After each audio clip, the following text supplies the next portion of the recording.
So the next Life is Strange game has finally been revealed and I have some thoughts. So I wanted to make this video today just kind of going over it, giving you my opinions and just letting you know what I think about it in general, because Life is Strange is a very important franchise to me. It has literally changed my life, and I mean that in the very literal sense. I wouldn't be where I am today if it wasn't for this franchise. So let's jump straight into it then. The new game is called Life is Strange Reunion, and as you might guess from that title, it is a reunion of Max and Chloe from the original Life is Strange. Now, I did watch the entire reveal stream and I do have some thoughts. So first of all, I thought it was interesting to do a direct sequel to Double Exposure. Now, we knew that was going to happen at the end of Double Exposure with the kind of Avengers title screen at the end, Max Caulfield will return, it just kind of, it was obvious it was going to go that direction.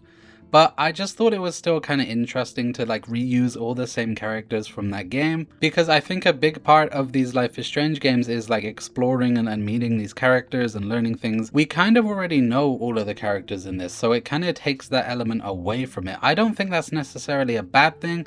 I just thought it was an interesting choice, especially considering Double Exposure really wasn't that well received either. But of course, this game has been in development for a while. I think it was actually in development before Double Exposure even came out, so it was probably too late to change course at that point. And if I didn't know that, I honestly would have thought that it was just kind of a quick cop-out by Square Enix here just to bring Chloe back and kind of regain the fan base. Because that's the vibe that I got from this. Going from the very start, it just kind of felt very nostalgia baity in general, because coming back in this game, of course Chloe is returning, but so are the mechanics as well. You have the backtalk mechanic from Before the Storm, which is really interesting to bring back, by the way, because I think that worked pretty well in that game because she was kind of like a young edgy teenager. As an adult, I don't really see it working all that well. It could work based on how they write the dialogue, if it works more in a lying sense, that you have to convincingly lie and persuade people. I think it could work like that, but in terms of actual backtalk, I don't really know how that would work. But I mean, I don't know, we'll just have to wait and see how they write it. And then bringing Max's rewind power back as well. Obviously in Double Exposure, you didn't have that, you just had the timeline swapping. It just very much screams nostalgia bait. Hey, do you remember these characters and these mechanics? Wow, you can get them again, just trying to kind of convince you to buy the game again. And I'm sure part of it is that, but also, they didn't know how bad Double Exposure would do at the time. So this has obviously been planned for a while, so it isn't fully nostalgia bait. There's obviously parts of it, but anyway, let's jump into the story aspects of this, because at first I was very curious about how they're actually going to bring Chloe back. This was leaked a little while ago, unfortunately, so pretty much everyone knew that Chloe was going to return. And I was wondering how they were going to do that, and I have to say it actually kind of makes sense. So essentially the way it works is at the end of Double Exposure, Max has kind of joined the two timelines together, so whether Chloe died or she lived, it doesn't really matter. She kind of remembers both of the endings from the original game, because it's just kind of all one merged timeline, which makes sense, right? It is very cheesy, and again, it just kind of screams nostalgia bait, how do we bring this character back and then bring all these mechanics back? But it does make sense in terms of the story, so there is that at least. And this does open up some interesting possibilities that I hope will be explored in the game, and that is the dynamic between Max and Chloe, because if Chloe remembers Max letting her die, that could actually open up some interesting dynamics there between those two. Maybe Chloe will hold some resentment against Max for that. And I'm also very curious if Chloe remembers the breakup at all, because in Double Exposure, one of the first choices you get on that game is whether you let Chloe die or if you chose to break up with her. And I'm curious if she'll remember that, and maybe that will come up and there'll be a little bit of drama there. There's just quite a lot of interesting angles that they could potentially explore with the characters, and I really hope they do lean into that a little bit. And then you also just have all of Chloe's PTSD as well, considering the storm or her death. Just a lot of really interesting things to explore. Now, I gotta be honest, I'm not super hopeful for it, because I thought the same thing with Double Exposure at first. I thought it would be super interesting to see Max's PTSD with Chloe's death, but it didn't get explored all that much. Outside of the journal, there wasn't really much to do with that, and it just didn't go as deep as I would like with it. So I'm not expecting much in this game either in terms of that, but I am hoping that, they will use it and just kind of explore it at least a little bit. Now, of course, Ashley Birch is not returning for Chloe in this game, unfortunately. It is Rihanna something, I don't remember her second name, that is a little bit disappointing. You know, I think a lot of us would have liked to have seen Ashley Burch return, but I think Rihanna has done a good job, you know, since the original game, and I don't know, I don't think it's that big of a deal. She sounds pretty similar. I actually thought it was Ashley Burch at first, so I don't know. Yeah, I don't think it's that big of a deal, but it's just something to take note of that she isn't returning in this. Which is a little bit odd considering, you know, it's supposed to be a reunion and stuff. I don't know, maybe they just couldn't afford her or maybe she wasn't interested. I don't really know. But I do think that the new voice actor does a good job anyway. Now, watching the reveal show, there was one thing that really kind of shocked me about this quite a lot, and that was the rewind ability. There was a scene when there's like explosives planted in a house for demolition or something, and Max has to use her rewind powers to disable the bombs. Now, that alone doesn't sound like Life is Strange to me very much, but also the thing that got me with this was just kind of how stupid this was sort of written.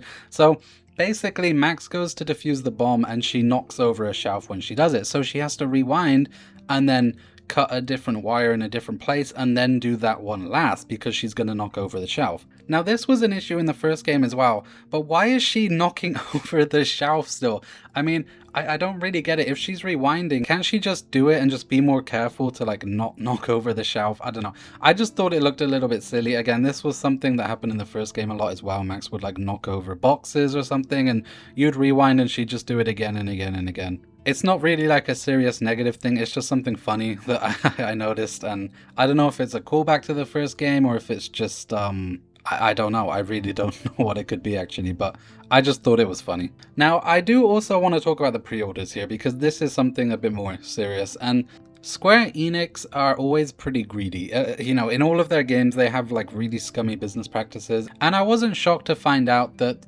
if you pre-order the game, you get special outfits. And if you pre-order the game in the first month, you get even more special outfits, which is just super scummy. You know, it's something they really ran with Double Exposure. You know, there was like the cat DLC and all of these outfits, which just honestly was kind of disgusting.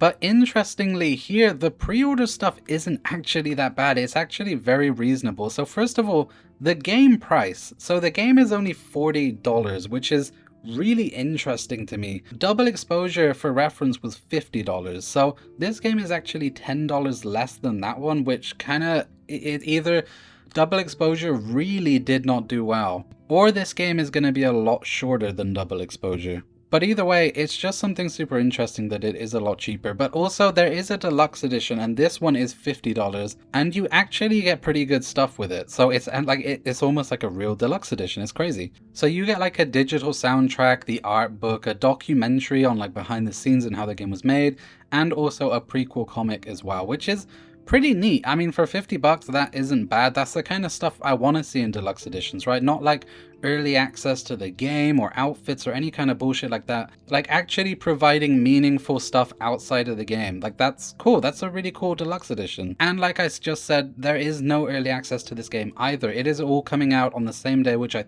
think is March 26th.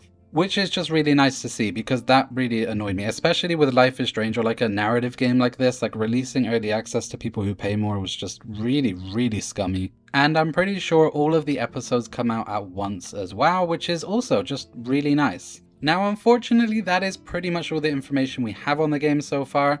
And honestly, my overall opinion is, like I said, it feels like nostalgia bait. It feels like they're trying to kind of, you know, capitalize on the first game and Before the Storm and the success of both of those games. And I mean, obviously, right, they're bringing back two of the main characters. Like, that was obviously going to happen. And then with the backtalk mechanic and the rewind powers, it's just very much nostalgia bait. However, that being said, it does look better than Double Exposure. The writing seems a little bit better. Again, it's kind of hard to say without playing it because I thought Double Exposure looked really good before I actually played it as well. But just based on what I've seen so far, it does look better than Double Exposure. Not that that's like a high bar or anything. But I don't have a good feeling about it overall. Like, I really just feel like this game isn't, you know, gonna do great. It's obviously not gonna reach the heights of the original, or even Life is Strange 2 for that matter. But I am going to remain hopeful though. I wouldn't bet on it, but I am going to be hopeful that they might be able to pull this off. This might be a good story to play, and maybe, just maybe, it will redeem Double Exposure and it will redeem Deck 9. I mean, I don't know. It's kind of worrying though, because this is the epic conclusion of Max and Chloe apparently.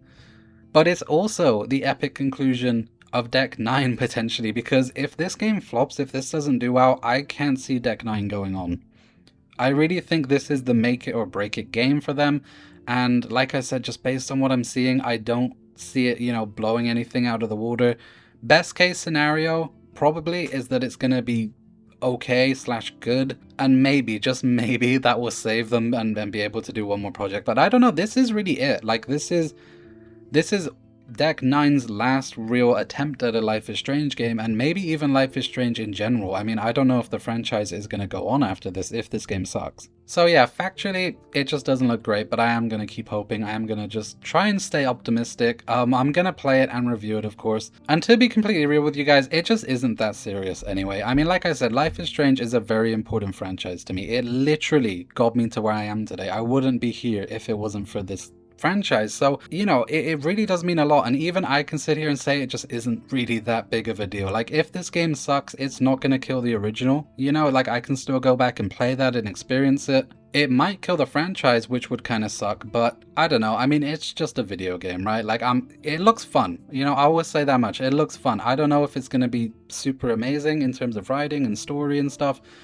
but it does look like a fun time to play, and even with Double Exposure, I said as much as well, that it wasn't a good game. I didn't really like the writing or the story. I feel like the choices didn't really matter at all. But I still had fun playing it. Like, as a video game, it was an entertaining time. I don't regret, buying it and sitting down and playing it. I had a good time, and I'm sure I'm gonna have a good time with this one as well. So, it isn't all that serious, but I'm just gonna, really just hope that Deck 9 are able to pull this off, and, I don't know, prove me wrong. I mean, I hope this game genuinely surprises everyone and is just, like, unbelievably good, and just fully redeems everything that Deck 9 have done so far. But I don't know. Anyway, let me know what you think about Life is Strange Reunion down below. Are you excited for it? Are you optimistic? Or are you feeling a bit pessimistic and kind of, you can see this being a flop? Let me know all of your opinions down below. Thank you guys so much for watching. If you enjoyed, please be sure to hit that like button, and don't forget to subscribe as well, because that does help me out a ton. Thank you guys so much for watching. This has been Jake, and I will see you next time.